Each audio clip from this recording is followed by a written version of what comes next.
So hi வணக்கம் நட எப்படி இருக்கீங்க நல்லா இருக்கீங்கன்னு சொல்லி நம்புறேன். Welcome to day 16 of Bigg Boss and day 17 of Bigg Boss live. 17 days.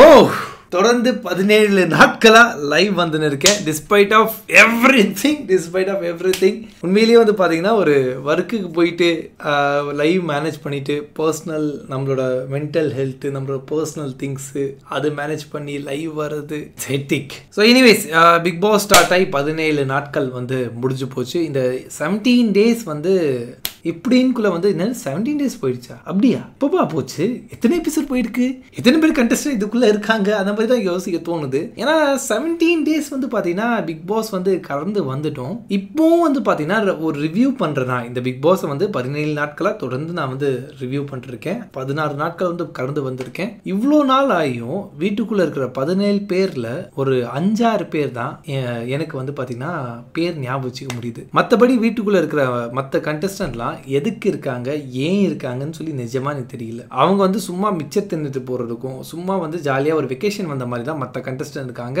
அதுவும் 5-6 பேர் இருக்கு பாத்தீங்களா. அதுல 2 பேர் ஒரு இரிட்டேட்டிங் கேரக்டர், 2 பேர் வந்து கொஞ்சம் பிடிச்ச கேரக்டர், இன்னும் ஒருத்தர் வந்து பாத்தீங்கன்னா எப்படி சொல்றது கண்டென்ட் கொடுக்கணும்னு சொல்லி ஒரு இரிட்டேட் பண்ற கேரக்டர். அந்த மாதிரி தான் வந்து பாத்தீங்கன்னா பேர் வந்து எனக்கு ஞாபகம் இருக்கு. அந்த மாதிரி தான் இந்த பிக் பாஸ் சீசனும் இருக்கு.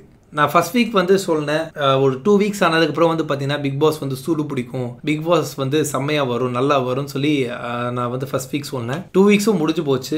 இந்த வாரமும் ஸ்டார்ட் ஆயிடுச்சு. டியூஸ்டே எபிசோடும் முடிஞ்சிடுச்சு. இவ்வளோ நாட்கள் ஆகும் 17 days பிக் பாஸ் ஸ்டார்ட் ஆகி இப்போ வந்து பார்த்தீங்கன்னா இந்த கேமும் இந்த பிக் பாஸ் வந்து இன்ட்ரெஸ்டிங்காக இல்லை.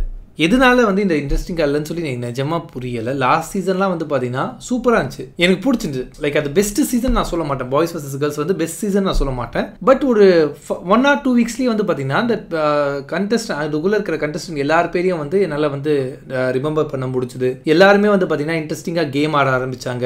முத்துக்குமார் கண்ட்ரோலில் வந்து பார்த்தீங்கன்னா பாய்ஸ் டீம் ஃபுல்லாக வந்து வந்தாங்க. அது பேசுறதுக்கு கான்ட்ரவர்சி பண்ணுறதுக்கு ஏதாச்சும் ஒரு கண்டென்ட் வந்து உள்ளே இருந்துச்சு. ஆனால் இந்த பிக் பாஸ் சீசன் 9ல் 17 days ஆகியும் இன்னைக்கான எபிசோட்ல என்ன பேசுறதுன்னு எனக்கு தெரியல. எதை பத்தி நான் கமெண்ட் பண்ணணும்னு எனக்கு தெரியல. எழுதி வச்சிருக்கேன், நடந்ததை வந்து எழுதி வச்சிருக்கேன், அதை பத்தி நான் பேசுவேன். பட் எப்பவுமே பிக் பாஸ் வந்து பாத்தீங்கன்னா ஒரு இன்ட்ரெஸ்டிங்கா ஆகும் பாத்தீங்களா, ஒரு ரிலேட்டிவா இருக்கும். நமக்கும் லைக் அந்த கேரக்டர்ஸ் பிக் பாஸ்ல பாக்குற கண்டஸ்டன்ட் கேரக்டர் வந்து நம்ம கூட வந்து நம்ம ரிலேட் பண்ணிப்போம். ஸோ அதுதான் வந்து பாத்தீங்கன்னா பிக் பாஸ் ஒரு சக்சஸ். பட் இந்த சீசன் தான் வந்து பாத்தீங்கன்னா எந்த ஒரு கேரக்டர் கூடயும் என்னால வந்து ரிலேட் பண்ணிக்கவே முடியல. இந்த 8 சீசன்ல ஏதாவது ஒரு ஃபேவரட்ஸ் வந்து எனக்கு இருப்பாங்க, ஏதாச்சும் வந்து ஒருத்தர் வந்து எனக்கு பிடிச்சிருக்கும், அந்த மாதிரி வந்து நான் கொஞ்சம் ரிலேட் பண்ணிப்பேன். ஆனா இந்த சீசன்ல வந்து எனக்கு வந்து யாரையுமே பிடிக்க மாட்டேங்குது. பிடிச்சவங்களும் எனக்கு வந்து பிடிக்க மாட்டேங்குது. கனியக்கா முன்னாடி பிடிச்சிருந்தது, பட் ஆனால் அவங்களையும் வந்து எனக்கு இப்போ பிடிக்காம போகுது. என்னடா நடக்குது இந்த சீசன், பேசாம இந்த சீசனை வந்து அடுத்த வாரத்தோட முடிச்சிடலாமான்னு சொல்லி அவங்க முடிச்சாலும் பெரிய ஆச்சரியப்படுறதுக்குல. உண்மையிலேயே வந்து பார்த்தீங்கன்னா இந்த சீசன் ஆரம்பிச்சு 17 days ஆகியும் ஒரு பெரிய இம்பேக்ட் வந்து இந்த சீசன் வந்து கொடுக்கல. போராக தான் இருக்கு. ஒரு எபிசோடும் வந்து ஒரு ரிவ்யூவராக நான் உட்காந்து பார்க்குறேன்னு சொல்லி தான் ஃபுல்லாக பார்க்குறேன், ஸ்கிப் பண்ணாமல். இல்லை நார்மல் ஆடியன்ஸை நான் பார்க்குறேன்னா ஸ்கிப் பண்ணிட்டு பார்ப்பேன். அந்தளவுக்கு வந்து பார்த்தீங்கன்னா இந்த சீசன் ஒன்றுமே இல்லை. தெரியல என்னத்த பண்ண போகிறாங்கன்னு. But okay, anyways Muthuram this week double eviction இருக்குமா? வாய்ப்புகள் இருக்குது டபுள் எவிக்ஷன் இருக்கிறதுக்கு. பட் அது வந்து நம்ம வெயிட் பண்ணி தான் பார்க்கணும். Friends of photography Vijay Parvathy முதல் நாளில் இருந்து கேம் விளையாடி கொண்டு இருக்காங்க. எனக்கு பார்வதியை பிடிக்காது, ஆனா அவங்க ஒரு கேம் விளையாடுறாங்க. அந்த கேம் நல்லா இல்லைன்னா கூட அவங்க மட்டும் தான் கேம் விளையாடுற மாதிரி இருக்கு. ஆக்சுவலி நீங்க சொல்லிருக்கிறது தான், எனக்கும் வந்து விஜய் பார்வதி வந்து பிடிக்காது. பட் அவங்க தான் வந்து பாத்தீங்கன்னா டே 1ல இருந்து கேம் ஆடுறாங்க. அவங்க மட்டும் தான் ஆடின்னு இருக்காங்க. நீங்க சொன்ன மாதிரி அந்த கேம் வந்து நல்ல கேம், ஒரு ஃபேரான கேம் இல்லாமலையும் நமக்கு வந்து பிடிக்காம இருந்தாலும் அவங்க மட்டும் தான் கேம் ஆடுறாங்க. அவங்கள மாதிரி இன்னும் சில கண்டஸ்டன்ட் இருந்தாங்கன்னா மேபி இந்த சீசன் வந்து இன்ட்ரெஸ்டிங்கா மாறும். பட் இரிட்டேட்டிங் கண்டஸ்டன்ட் தான் பாத்தீங்கன்னா நிறைய இந்த வீட்டுக்குள்ள வந்திருக்காங்க. சரி, ஓகே, நம்ம வந்து ஒரு பிரீஃப் பார்த்துருமா இன்னைக்கான எபிசோட. ஸோ இன்னைக்கான டே வந்து ஸ்டார்ட் ஆன ஒன்று வந்து பார்த்தீங்கன்னா எஃப்ஜியோட ஆட்டிடியூடோட வந்து இன்னைக்கான நாள் வந்து ஸ்டார்ட் ஆச்சு. இந்த ஒர்க் பண்ணு அந்த ஒர்க் பண்ணுன்னு சொல்லி கண்டஸ்டன்ட்டை போட்டு சாவடிச்சுன்னு இருக்கான். லைக் லிட்டரலி வந்து பார்த்தீங்கன்னா ஒரு டீ குடிக்கணும். லைக் பார்வதி எப்பவுமே வந்து கொஞ்சம் இரிட்டேட் பண்ணுவாங்க, கேம் ஆடுவாங்க, அவங்களோட வேலையை வந்து ஓபி அடிக்க பார்ப்பாங்க, அது தெரிஞ்ச விஷயம் தான். பட் ஸ்டில் காலைல ஏஞ்சோன்னா வந்து பார்த்தீங்கன்னா எல்லாருக்கும் கொஞ்சம் ஒரு மூட் ஆஃபாக தான் இருக்கும். அவங்க ஏதாவது சாப்பிட்டா ஏதாவது குடிச்சாலாம் வந்து பார்த்தீங்கன்னா அவங்க வந்து ஒர்க் பண்ணுறதுக்கான மூடே வந்து வரும். ஸோ அந்த மாதிரி சமயத்தில் வந்து பார்வதி வந்து நான் டீ குடிச்சிட்டு நான் ஒர்க் பண்றேன்னு சொல்லி அவங்க சொல்றாங்க. அவங்க வந்து ஒர்க் பண்ணலன்னு சொல்லி அவங்க சொல்ல, டீ குடிச்சிட்டு நான் ஒர்க் பண்றேன்னு சொல்றாங்க. இல்ல அவங்க டீ குடிச்சிட்டு ஒர்க் பண்றாங்க, நீ போய் ஒர்க் பண்ணி இதை போய் எடு அதை போய் எடுன்னு சொல்லி ஒரு ஒஸ்டான பிஹேவியர் வந்து எஃப்ஜே வந்து பண்ண ஆரம்பிக்கிறான். இவ்வளவு நாள் பண்ணிட்டு இருந்தா இப்போ இன்னும் எக்ஸ்ட்ரீமா வந்து பண்றான். அது பாக்குறது ரொம்ப கேவலமா இருந்துச்சு. பார்வதி விடுவாங்களா, இவங்க எஃப்ஜே தூக்கி சாப்பிடுவாங்களே, அந்த மாதிரி தான் அவங்க நல்லா பேசுறாங்க. பட் ஆனா அவனோட பிஹேவியர் வந்து ரொம்ப ஒர்ஸ்டா இருந்துச்சு. ஒரு டீ குடிச்சிட்டு அவங்க ஒர்க் பண்றேன்னு சொல்றாங்க, அந்த டீ குடிக்கிறதுக்கான கேப், அதுக்கான ஒரு இதாச்சும் வந்து அவங்க வந்து ஓகே கொடுக்கணும். அவங்களுக்கு தேவை வேலை நடக்கணும். அந்த வேலை நடக்கணும்னா அவங்க வந்து டீ குடிச்சிட்டு வேலை ஒர்க் பண்றேன்னு சொல்றாங்க. அதுல என்ன தப்பு இருக்கு? அது கூட குடிக்க கூடாது, நீ பண்ணு சொன்னா அவங்க என்ன ஆடா மாடா அப்படியே பண்றதுக்கு? பார்வதி சும்மாவே பண்ண மாட்டாங்க. இப்போ இதெல்லாம் ஒரு காரணமா வச்சுட்டு எப்படி சண்டை போடுறாங்க மட்டும் பாரு. இதுக்கு வந்து இது பார்வதியை வந்து காலைல டீ குடிக்காம ஒரு வேலை வாங்கினா பாத்தீங்களா, அதுக்கான ரிவீட் வந்து இந்த எபிசோட் எண்ட்ல வந்து அவன் அனுபவிச்சான். ஒரு பாட்டில் கூட பார்வதி அக்செப்ட் பண்ணலையே. அவன் கொடுத்த ஒரு பாட்டில் கூட இனிமே எத்தனை பாட்டில் எஃப்ஜே கொடுத்தாலும் அவன் வந்து அக்செப்ட் ஆகாது. அந்த மாதிரி ஒரு ஸ்ட்ரிக்டான ஒரு குவாலிட்டி செக்கரா வந்து இருப்பாங்க. என்ன செய்யாத ஒருத்தர் தன்னாலும் என்ன வேணா செஞ்சு விடு, அந்த மாதிரி ஒரு குரலுக்கு எடுத்து காத்துக்கிடு. காலையில பார்வதியை டீ குடிக்க விடாம பண்ண எஃப்ஜே நைட்டு அந்த ஜூஸ் டாஸ்ல வந்து ஒரு ஜூஸ் பாட்டில் கூட அவன் அந்த குவாலிட்டி செக்ல பாஸ் ரிஜெக்ட் ஆச்சு. வரப்போற நாட்களையும் அப்படி ஆகும்னு நினைக்கிறேன். சோ அதனால யார்கிட்ட நம்ம எப்படி பழகுறோம், என்ன மாதிரி வந்து பண்றோம்னு சொல்லி கொஞ்சம் பார்த்து நடந்துக்கணும். நம்ம கொஞ்சம் அட்வான்டேஜா நிறைய பண்ற மாதிரி இருக்கும். பட் அந்த அட்வான்டேஜ் நம்ம பண்றது, நம்ம பண்ற ஓவரா பண்ற விஷயம் எப்போ நமக்கு ஆப்பா அமைன்னு சொல்லி நமக்கே தெரியாது. அதுக்கான பெஸ்ட் எக்ஸாம்பிள் இன்னைக்கு வந்து எஃப்ஜேக்கு வந்து நடந்திருக்கு. இந்த மாதிரி வந்து பாத்தீங்கன்னா பார்வதியை டீ குடிக்க விடாம பண்ண அவன் அங்க வந்து பாத்தீங்கன்னா பிரவீன் வந்து டீ போட்டு கொடுக்கறது ரெடியா இருந்தாரு. டீ போட்டு கொடுக்க ரெடியா இருக்கும்போது அண்ணா நீங்க டீ போட்டு கொடுக்காதீங்க, கிச்சன் ஸ்டாப் இது அவன் தான் வந்து பாத்தீங்கன்னா பாஸ் மாதிரி நிறுத்துங்கன்னு சொல்லி ஓவர் அட்வான்டேஜ் எடுத்துக்க சொல்றான். அங்க கேப்டன் வந்து ஸ்டாப் பண்றதுக்கு உங்களுக்கு உரிமை கிடையாது, நீங்க வேணும்னா நீங்க வேலை வாங்கிக்கலாம்னு சொல்லி பாயிண்ட் எடுத்து கொடுக்குறாங்க. சரி நீங்க வாங்க உங்களுக்கு வேலை தரேன்னு சொல்லி பிரவீனை வந்து கூப்பிட்டுக்கிட்டாரு. ஏன்பா காலையில வந்து பாத்தீங்கன்னா யூசுவலா எல்லாரோட டே ஆரம்பிக்கிறது வந்து டீ காஃபி ஏதாவது குடிச்சிட்டு கொஞ்சம் ஃப்ரெஷ் அப் ஆயிட்டு தான் வந்து அவங்க ஒர்க் பண்ணவே ஆரம்பிப்பாங்க. நீ வந்து எதுவுமே குடிக்க விடாம அவங்களை வந்து ஒரு ஏதோ ஸ்லேவை வந்து ட்ரீட் பண்ற மாதிரி நீ ட்ரீட் பண்ணி அது ஒரு கேம்னு சொல்லி ப்ளே பண்றான். அது பார்க்க ரொம்ப கேவலமா இருக்கு. ஆனா இந்த 2 வாரத்துல வந்து பாத்தீங்கன்னா அவன் டேபிள போட்டு அடிச்சான், இதை போட்டு உடைச்சான், அந்த லைட்டரை தூக்கி கீழே போட்டு உடைச்சான், வெட்டிடுவேன்னு சொல்லி இந்த மாதிரி வயலன்ஸை வந்து தூண்டுறான். இந்த மாதிரி தான் அவனை பேசிட்டு சேதுனா ஒரு வார்த்தை கூட வீக்கெண்ட் எபிசோட்ல அவனை வந்து கேட்கல. என் வீட்டில் இருக்கவங்களும் கேட்கல. அவனுக்கு மட்டும் என்ன ஸ்பெஷல் கோட்டா ஏதாச்சும் வந்து பிக் பாஸ் வந்து கூட்டு வந்தாங்களா? எதுவுமே அவனை கேட்க மாட்டோம், கொஸ்டின் பண்ண மாட்டோம், நீ இஷ்டத்துக்கு இருக்கலாம் அப்படின்னு சொல்லி ஏதாவது கூட்டு வந்துருக்காங்களா? ஏன் யாருமே எதுவுமே கேள்வி கேட்க மாட்டேங்கிறாங்க எஃப்ஜே? தெரியல இது எங்க போய் முடிய போகுதுன்னு சொல்லி சீக்கிரமா அவனை வந்து நாமினேட் பண்ணி வெளியே அனுப்பிச்சா நல்லா இருக்கும். இந்த வாரம் வேற தப்பிச்சிட்டான் அவன். அந்த நாமினேஷன் ஃப்ரீ பாஸ் வாங்கி அடுத்த வாரம் வேற அவன் மூஞ்ச பார்க்க வேண்டியதா இருக்கும்.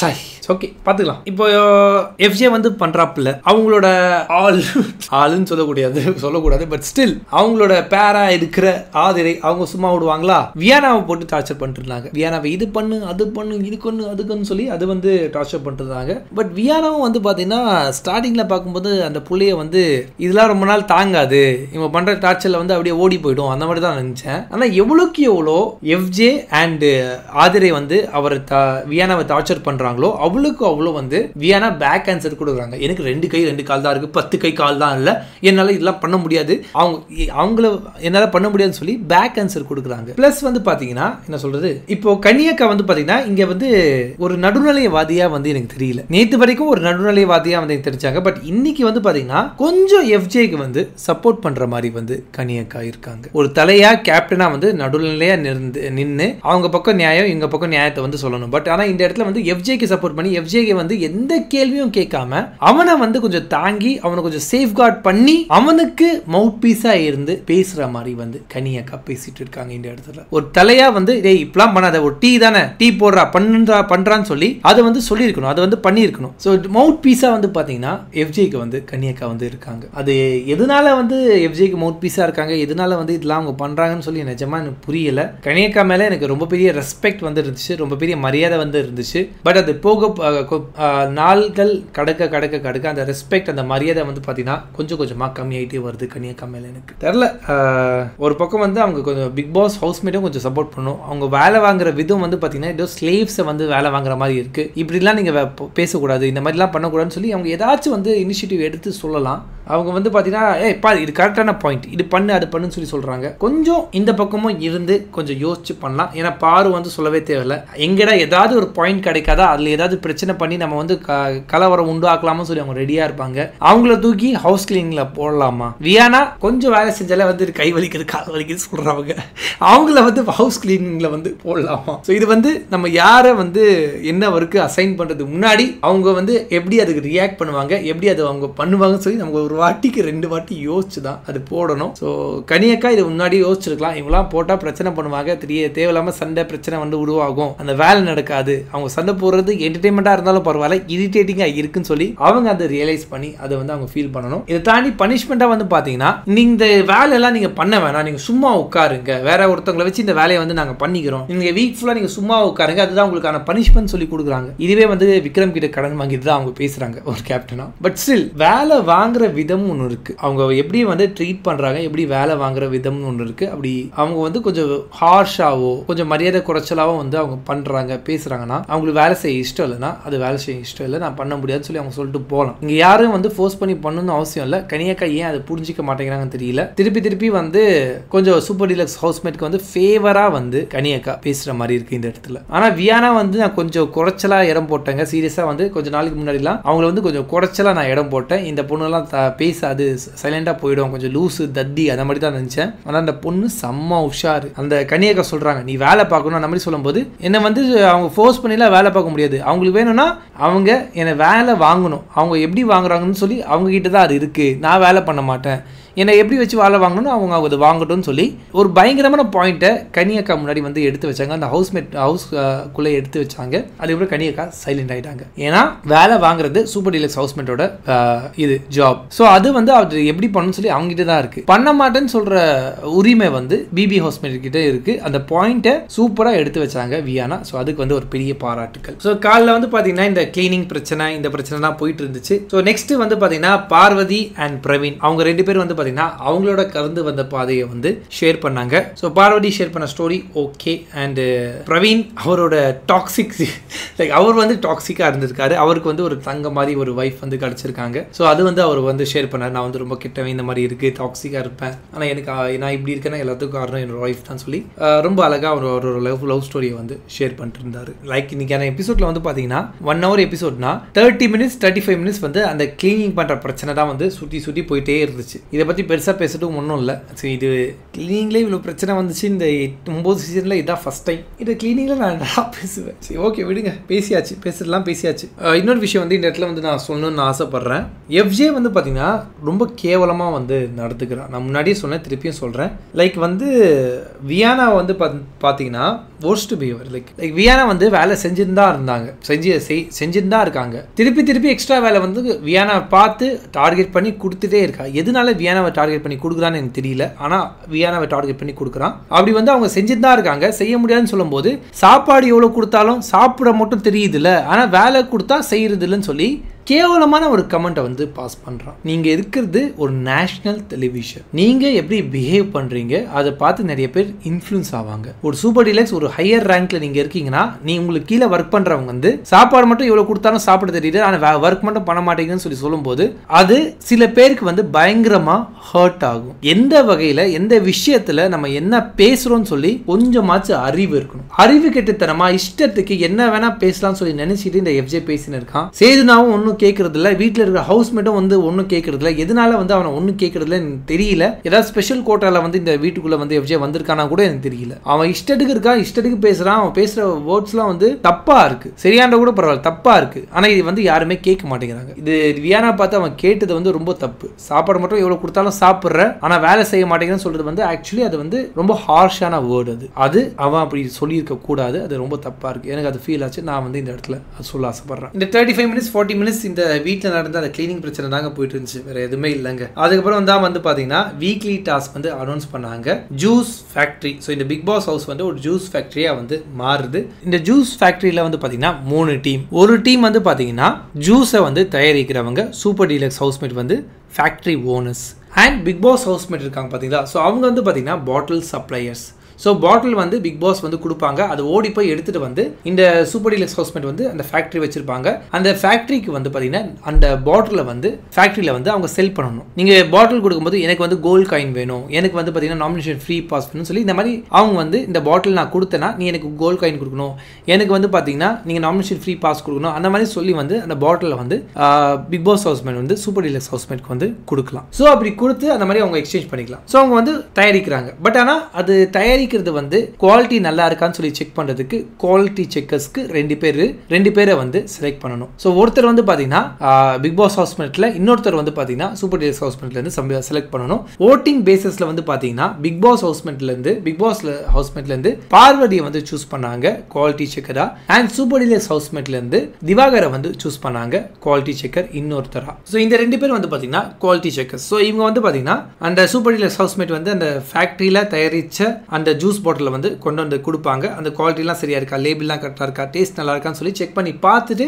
அவங்க வந்து ஓகே கொடுப்பாங்க. ஒரு பாட்டிலுக்கும் ஒரு கோல்ட் காயின். ஸோ அதுதான் இந்த டாஸ்கோட கான்செப்ட். ஸோ யார்கிட்ட அதிகமான கோல்ட் காயின் இருக்கோ, யார் அதிகமாக தயாரிச்சிருக்காங்களோ அவங்க தான் வந்து இந்த டாஸ்கோட வின்னர். அடுத்த வாரத்துக்கான நாமினேஷன் ஃப்ரீ பாஸ் வந்து அவங்களுக்கு கிடைக்கும். நல்லா ப்ளே பண்றவங்களுக்கு வந்து ரெண்டு பேர் லைக் இந்த டாஸ்க்ல நல்லா ப்ளே பண்ற ரெண்டு பேருக்கு வந்து கேப்டன்சி டாஸ்க்ல பார்ட்டிசிபேட் பண்றதுக்கான வாய்ப்பும் வந்து கிடைக்கும். ஸோ இதுதான் இந்த வீக்லி டாஸ்க்கான பிரீஃப். ஸோ இதுல வந்து பிக் பாஸ் ஹவுஸ்மேட் வந்து இந்த டாஸ்க் வந்து புரிஞ்சுக்கிட்டாங்களா புரிஞ்சிக்காம விளையாடுறாங்களான்னு தெரியல. ஏன்னா பாட்டில வந்து அவங்க வாஷ் பண்ணி ப்ராப்பரா கொடுத்தா மட்டும்தான் வந்து பாத்தீங்கன்னா ஃபேக்டரி ஓனர்ஸால வந்து ஜூஸ் வந்து ப்ரொடியூஸ் பண்ண முடியும். அது வந்து கொடுத்து குவாலிட்டி செக்ல வந்து பாஸ் ஆகி அவங்களால வந்து கோல்ட் காயினை வந்து வாங்க முடியும். அங்க சப்ளை செயின் பாட்டிலே இல்லைன்னா அவங்களால ஒரு கோல்ட் காயினும் அந்த இடத்துல வந்து வாங்க முடியாது. ஸோ டிமாண்ட் இருந்தால் தான் அங்கே சப்ளை இருக்கும். ஸோ இந்த இடத்துல வந்து பார்த்தீங்கன்னா பிக் பாஸ் ஹவுஸ்மேட் வந்து யாரும் நம்ம சண்டை போட்டிருக்க வேணாம், நம்ம எல்லாம் வந்து பார்த்தீங்கன்னா ஒன்றா சேர்ந்து யாருக்காவது ஒருத்தர் இல்லை ரெண்டு பேருக்கு வந்து இந்த பாட்டில்ஸ் வந்து கொடுப்போம். அவங்க வந்து தயாரித்து யார்கிட்ட வந்து பார்த்தீங்கன்னா நமக்கு அதிக பெனிஃபிட் இருக்கோ, யார் நமக்கு அதிகமான கோல்ட் காயின் தராங்களோ அவங்களுக்கு வந்து இந்த பாட்டில்ஸை கொடுக்கலாம்னு சொல்லி அவங்க உள்ளுக்குள்ளே டிஸ்கஸ் பண்ணி அவங்க வந்து பாட்டில்ஸை வந்து சப்ளை பண்ணலாம். சப்ளை செயினே இல்லைனா எப்படி அவங்க வந்து ஓனர்ஸ் வந்து சம்பாதிப்பாங்க. ஸோ சப்ளை செயினை வந்து கட் பண்ணி அந்த இடத்துல ஒரு டிமாண்ட் உருவாக்கி பிக் பாஸ் ஹவுஸ்மேட் கிட்ட தான் இந்த கேமே இருக்கு. ஸோ அவங்க யாருக்கு பாட்டில் சப்ளை பண்ணணும், யாருக்கு பாட்டில் சப்ளை பண்ணக்கூடாதுன்னு சொல்லி அவங்க டிசைட் பண்ணா. ஆனால் டிசைட் பண்ணாம கனியக்காலாம் வந்து பார்த்தீங்கன்னா எஃப்ஜேக்கு வந்து பாட்டில் தூக்கி கொடுக்குறாங்க. இது என்ன சொல்றது, இது அமேசிங்கான கேம். ப்ராப்பரா அவங்க விளையாடினாங்கன்னா செம்மையா இருக்கும். ஸோ இந்த மாதிரி வந்து சப்ளையர்ஸ் வந்து பார்த்தீங்கன்னா சூஸ் பண்ணி கொடுக்கலாம், அவங்களோட டிமாண்டை வந்து வைக்கலாம். அங்கே ஓனர்ஸ் வந்து டிமாண்ட் வைக்க முடியாது, அவங்க டிமாண்ட் வைக்கிற இடத்துலயே அவங்க கிடையாது. பாட்டில்ஸ் இருந்தால் மட்டும்தான் வந்து பார்த்தீங்கன்னா அவங்களால வந்து ப்ரொடியூஸ் பண்ண முடியும், அதுலேருந்து கோல்ட் காயின் வந்து வாங்க முடியும். பாட்டிலே இல்லைன்னா அவங்களால ஒன்றுமே பண்ண முடியாது. ஸோ இது வந்து அவங்க என்னைக்கு புரிஞ்சுக்கிறாங்கன்னு தெரியல. பிக் பாஸ் ஹவுஸ்மேட் அதை புரிஞ்சுக்கிட்டு அதை ப்ளே பண்ணாங்கன்னா சூப்பராக இருக்கும். ஏன்னா இந்த இடத்துல வந்து பாட்டில் சப்ளை பண்ணணும்னா எனக்கு வந்து கோல்ட் காயின் எனக்கு வேணும், வந்தாகணும் அப்படின்னு அவங்க ஒரு டிமாண்டை வைக்கணும். ஏன்னா லாஸ்ட்ல வந்து பார்த்தீங்கன்னா ஆதிரை, ரம்யா அண்ட் சபரிலாம் வந்து ஜூஸ்லாம் கொடுத்தாங்க. ஜூஸ்லாம் அவங்க வந்து ப்ரொடியூஸ் பண்ணி குவாலிட்டி செக்லாம் ஓகே ஆச்சு. அவங்க போய் பிக் பாஸ்ல சப்மிட் பண்றாங்க. எல்லாருக்கும் வந்து கோல்ட் காயின் கொடுத்தாங்க. அந்த கோல்ட் காயினை நீங்க வச்சுக்கிறீங்களா இல்ல சப்ளையர்ஸ்க்கு கொடுக்குறீங்களா சொல்லி கேட்கும்போது நான் வச்சுக்கிறேன்னு சொல்லி எல்லாருமே வந்து அவங்க தான் வச்சுக்கிட்டாங்க. சப்ளையர்ஸ்க்கு வந்து கோல்ட் காயின் கொடுக்கல. அப்போ அவங்களாம் ஒர்க் பண்ணாங்களா, அவங்களாம் முட்டாளா, எதுக்கு அவங்க ஒர்க் பண்ணாங்க? ஸோ இது வந்து ப்ராப்பரா வந்து பாத்தீங்கன்னா ப்ளே பண்ணணும், உஷாரா ப்ளே பண்ணணும். அவங்க டீல் போடும் போதே எனக்கு கோல்ட் காயின் வேணும், எனக்கு அது வந்து கொடுத்தாதான் நான் உனக்கு பாட்டில் சப்ளை பண்ணுவேன்னு சொல்லி அந்த பாட்டில வந்து அவங்க எடுத்து வச்சுக்கணும்.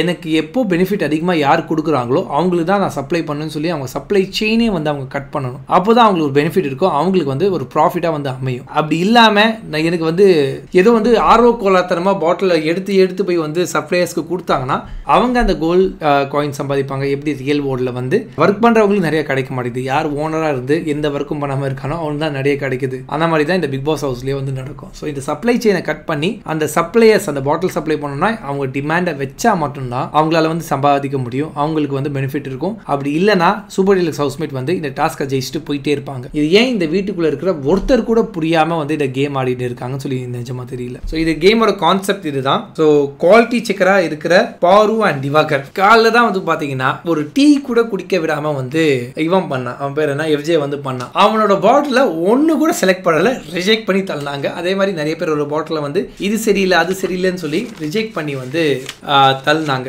பாரு அண்ட் திவாகர். என்னையாடா வந்து குவாலிட்டி செக்கரா போட்டீங்க, இடுங்கடா உங்க எல்லாரும் காலி பண்றேன்னு சொல்லி எல்லாரோட பாட்டில வந்து ரொம்ப கேர்ஃபுல்லா பார்த்து டேஸ்ட் பண்ணி கலரை பார்த்து ஸ்மெல் பண்ணி பார்த்து ஒன்னொன்னா வந்து ரொம்ப கேர்ஃபுல்லா வந்து செலக்ட் பண்ணாங்க. செலக்ட் பண்ண பாட்டில்ஸ்க்கு வந்து ஒரு கோல்ட் காயின் வந்து கிடைக்குது.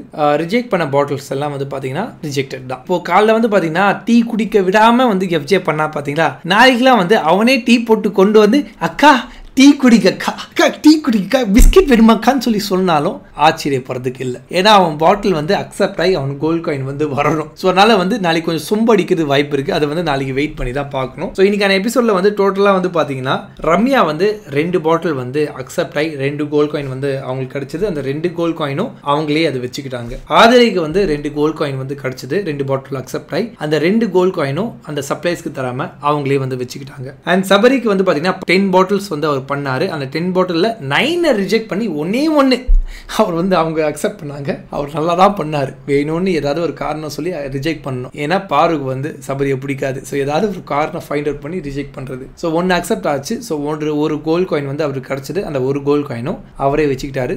சப்ளைஸ்க்கு வந்து கொடுக்கல. அண்ட் சுபிக்ஷா வந்து பார்த்தீங்கன்னா 8 பண்ணாங்க, 7 ரிஜெக்ட் ஆச்சு, ஒரே ஒரு தான் அக்செப்ட் ஆச்சு. ஸோ ஒரு கோல்ட் காயின் வந்து சுபிக்ஷாவுக்கு கிடைச்சது. அந்த ஒரு கோல்ட் காயினும் வந்து பார்த்தீங்கன்னா அவங்களே வச்சுக்கிட்டாங்க, சப்ளைஸ்க்கு வந்து கொடுக்கல. நெக்ஸ்ட் வினோத் அண்ட் எஃப்ஜே அவங்க பண்ண பாட்டில்ஸ்லாம் வந்து டோட்டலாக வந்து ரிஜெக்ட் ஆச்சு. எதுவுமே வந்து அக்செப்ட் ஆகல. ஸோ அவங்க வந்து பார்த்தீங்கன்னா 0 பாட்டில் 0 கோல்ட் காயின்ல வந்து இருக்காங்க. அப்படியே அவன் ஜெயிச்சாலும் ஒன்றும் பண்ண மாட்டான். ஸோ இதில் என்னன்னா இப்போ சபரி சுபிக்ஷா அவங்க 2 பேரும் வந்து ஒரு கோல்ட் காயின் வச்சிருந்தாங்க. ஓகே, ஒரு கோல்ட் காயின் வந்து அவங்க ஜெயிச்சாங்க. நாங்களே வச்சுக்கிறது சொல்றது கூட அவங்க வச்சுக்கிட்டாங்க. அந்த ஒரு கோல்ட் காயின் அவங்களுக்கு கிடைச்சது. அந்த காயின் வந்து அவங்களே வச்சுக்கிட்டாங்க. ஓகே, பட் ரம்யாவும் சரி ஆதிரியும் சரி அவங்களுக்கு வந்து பார்த்தீங்கன்னா 2 கோல்ட் காயின் வந்து கிடைச்சது. அவங்க ஒன்று வச்சுக்கிட்டு அவங்க அந்த கோல்ட் காயின் கிடைக்கிறதுக்கு மிக முக்கியமான காரணமாக இருக்கிறது வந்து பார்த்தீங்கன்னா சப்ளையர்ஸ், அந்த பாட்டில் சப்ளை பண்ணவங்க. அந்த சப்ளையர்ஸ்க்கு வந்து ஒரு கோல்ட் காயின் வந்து அவங்க கொடுத்துருக்கலாமே, ஏன் 2 கோல்ட் காயினும் வந்து அவங்களே வச்சுக்கிட்டோம்? இது வந்து எனக்கு கொஞ்சம் கொஸ்டின் மார்க்காக இருக்குது. நீங்கள் கோல்ட் காயின் சம்பாதிச்சது உங்களால் மட்டும் கிடையாது, இன்னொருத்தவங்க போட்ட எஃபர்ட்னால தான் நீங்கள் அந்த கோல்ட் காயின் சம்பாதிச்சிங்க. அந்த கோல்ட் காயினை வந்து அவங்களுக்கு நீங்கள் கொடுக்கலாமே. ஒரு கோல்ட் காயின் நீங்கள் வச்சுக்கோங்க, உங்களோட உழைப்பு அதில் இருக்குது. ஒரு கோல்ட் காயின் நீங்கள் வச்சுக்கிறீங்க, ஓகே. பட் இன்னொரு கோல்ட் காயின் உங்ககிட்ட இருக்குது. அந்த காயினை வந்து நீங்கள் அந்த சப்ளைஸ்க்கு வந்து கொடுக்கலாமே, ஏன் கொடுக்கல? ரம்யாவும் சரி ஆதிரியும் சரி ரொம்ப சீப்பான கேம் ஆடுறாங்க. அவங்களுக்கு அந்த பாட்டில் கிடைக்கலன்னா இந்த கோல்ட் காயினே அவங்களுக்கு வந்திருக்காது. அதுக்காக கொஞ்சமாச்சு அந்த சப்ளைஸ்க்கு நம்ம ஏதாவது பண்ணணும், அதனால தான் நமக்கு கிடைச்சுன்னு சொல்லி ஒரு எண்ணம் இருந்துச்சுன்னா அவங்க இந்த மாதிரி பண்ண மாட்டாங்க. பட் எனிவேஸ் இன்னைக்கான டே வந்து இந்த மாதிரி போச்சு. ஸோ இவ்வளோதான் இன்னைக்கு நடந்த விஷயங்கள். ஒரு இது மட்டும் பார்த்துருமா டக்குன்னு ஒரு அன்அஃபிஷியல் ஓட் மட்டும். ஸோ இன்னைக்கு வந்து பார்த்தீங்கன்னா 2 நாளில் வந்து டோட்டலாக 1,81,000 ஓட்ஸ் வந்து ரெஜிஸ்டர் ஆயிருக்கு. அதில் டாப்பில் வந்து வியனா இருக்காங்க. 51,900 ஓட்ஸ் வாங்கி 28% ஓட் ஷேர் வந்து வியனா வச்சிருக்காங்க, ஹையஸ்ட்ல இருக்காங்க ஆக்சுவலி. அண்ட் செகண்ட் பிளேஸ்ல வந்து பார்த்தீங்கன்னா பிரவீன் இருக்காரு. 25,000 ஓட்ஸ் வந்து வாங்கியிருக்காரு, 14% ஓட் ஷேர் வந்து வச்சிருக்காரு. அண்ட் தேர்ட் பிளேஸ்ல வந்து பார்த்தீங்கன்னா சுபிக்ஷா வந்து இருக்காங்க. 23,000 ஓட்ஸ் வந்து வாங்கியிருக்காங்க, 13% ஓட் ஷேர் வந்து வச்சிருக்காங்க. அண்ட் அது கீழே வந்து பார்த்தீங்கன்னா கலை இருக்காரு. 21,000 ஓட்ஸ் வந்து வாங்கியிருக்காரு, 11.9% ஓட் ஷேர் வந்து வச்சிருக்காரு. அண்ட் அது கீழே வந்து பார்த்தீங்கன்னா துஷார் வந்து இருக்காரு. 20,000 ஓட்ஸ் வந்து வாங்கியிருக்காரு, 11.2% ஓட் ஷேர் வந்து வச்சிருக்காரு. அண்ட் பாட்டம் 3ல வந்து பார்த்தீங்கன்னா ரம்யா இருக்காங்க. 14,000 ஓட்ஸ் வந்து வாங்கியிருக்காங்க, 7.8% ஓட் ஷேர் வந்து வச்சிருக்காங்க. அண்ட் பாட்டம் 2ல வந்து பார்த்தீங்கன்னா அரோரா வந்து இருக்காங்க. 12,000 ஓட்ஸ் வந்து வாங்கியிருக்காங்க, 6.6% ஓட் ஷேர் வந்து வச்சிருக்காங்க. அண்ட் பாட்டம்ல வந்து பாத்தீங்கன்னா ஆதிரை இருக்காங்க. வெறும் 11,000 ஓட்ஸ் வந்து வாங்கியிருக்காங்க, 6.3% ஓட் ஷேர் வந்து வச்சிருக்காங்க. ஸோ இப்போ வந்து டேஞ்சர் ஜோன்ல வந்து பாத்தீங்கன்னா 3 பேர் இருக்காங்க, Aadhirai, Aurora and Ramya. So இந்த 3 பேர்ல ஒருத்தர் இல்ல 2 பேர் இந்த வாரம் வந்து எவிக்ட் ஆகிறது வாய்ப்பு இருக்கு. மோஸ்ட் ப்ராபபிளி ஆதிரை இந்த வாரம் எவிக்ட் ஆகிறது நிறைய வாய்ப்புகள் இருக்கு. ஆக்சுவலி இது வந்து நான் எதிர்பார்க்கல. டாப் 5 கண்டஸ்டண்டா பார்த்த பர்சன் ஆதிரை. ஆக்சுவலி நான் டாப் 5 வருவாங்கன்னு சொல்லி நான் எதிர்பார்த்தேன். ஆனா 3வது வாரமே எவிக்ட் ஆயிருவாங்கன்னு சொல்லி நான் எதிர்பார்க்காத ஒரு ஆள் இவங்க. All because of FG. History repeats. Last year எப்படி தர்ஷிகாவை டாப் 5 பார்த்து விஷால் கூட சேர்ந்து எவிக்ட் ஆனாங்களோ அதே மாதிரி தான் ஆதிரையும் ஆயிருக்காங்க. History repeats. Okay, most probably Aathirai வந்து இந்த வாரம் எவிக்ட் ஆகிறதுக்கு வாய்ப்புகள் இருக்கு. இன்னொரு எவிக்ஷன் இருந்துச்சுன்னா ரம்யா இல்ல அரோரா ஆதிரை கூட சேர்ந்து எவிக்ட் ஆகிறதுக்கும் வாய்ப்புகள் இருக்கு. ஓகே, இன்னைக்கான நாள்ல வந்து இதெல்லாம் நடந்துச்சு. நாளைக்கு என்ன நடக்கும்னு சொல்லி நம்ம நாளைக்கு பார்ப்போம்.